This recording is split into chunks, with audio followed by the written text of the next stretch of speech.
The Lord said to Moses, "Chisel out 2 stone tablets like the first ones, and I will write on them the words that were on the first tablets, which you broke. Be ready in the morning and then come up on Mount Sinai.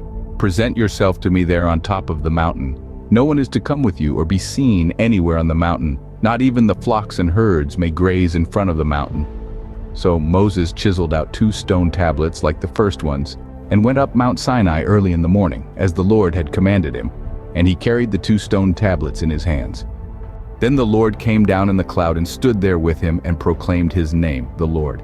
And he passed in front of Moses, proclaiming, the Lord, the compassionate and gracious God, slow to anger, abounding in love and faithfulness, maintaining love to thousands, and forgiving wickedness, rebellion, and sin. Yet he does not leave the guilty unpunished. He punishes the children and their children for the sin of the parents to the 3rd and 4th generation. Moses bowed to the ground at once and worshipped. "Lord," he said, "if I have found favor in your eyes, then let the Lord go with us. Although this is a stiff-necked people, forgive our wickedness and our sin and take us as your inheritance." Then the Lord said, "I am making a covenant with you. Before all your people I will do wonders never before done in any nation in all the world. The people you live among will see how awesome is the work that I, the Lord, will do for you. Obey what I command you today. I will drive out before you the Amorites, Canaanites, Hittites, Perizzites, Hivites, and Jebusites. Be careful not to make a treaty with those who live in the land where you are going, or they will be a snare among you. Break down their altars, smash their sacred stones, and cut down their Asherah poles. Do not worship any other god, for the Lord, whose name is jealous, is a jealous God. Be careful not to make a treaty with those who live in the land, for when they prostitute themselves to their gods and sacrifice to them, they will invite you and you will eat their sacrifices. And when you choose some of their daughters as wives for your sons and those daughters prostitute themselves to their gods, they will lead your sons to do the same. Do not make any idols. Celebrate the festival of unleavened bread. For 7 days eat bread made without yeast, as I commanded you.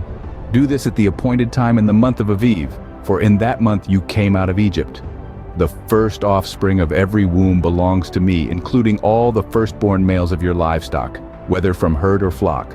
Redeem the firstborn donkey with a lamb, but if you do not redeem it, break its neck.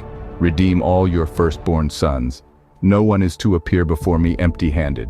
6 days you shall labor, but on the 7th day you shall rest. Even during the plowing season and harvest you must rest. Celebrate the festival of weeks with the first fruits of the wheat harvest, and the festival of ingathering at the turn of the year. 3 times a year all your men are to appear before the sovereign Lord, the God of Israel. I will drive out nations before you and enlarge your territory, and no one will covet your land when you go up 3 times each year to appear before the Lord your God. Do not offer the blood of a sacrifice to me along with anything containing yeast, and do not let any of the sacrifice from the Passover festival remain until morning. Bring the best of the first fruits of your soil to the house of the Lord your God. Do not cook a young goat in its mother's milk. Then the Lord said to Moses, "Write down these words, for in accordance with these words I have made a covenant with you and with Israel." Moses was there with the Lord 40 days and 40 nights without eating bread or drinking water. And he wrote on the tablets the words of the covenant, the 10 commandments, the radiant face of Moses.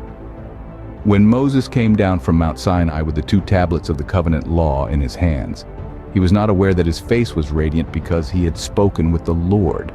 When Aaron and all the Israelites saw Moses, his face was radiant, and they were afraid to come near him. But Moses called to them, so Aaron and all the leaders of the community came back to him, and he spoke to them.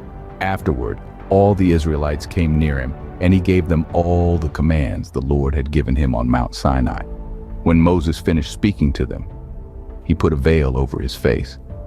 But whenever he entered the Lord's presence to speak with him, he removed the veil until he came out. And when he came out and told the Israelites what he had been commanded, they saw that his face was radiant. Then Moses would put the veil back over his face until he went in to speak with the Lord.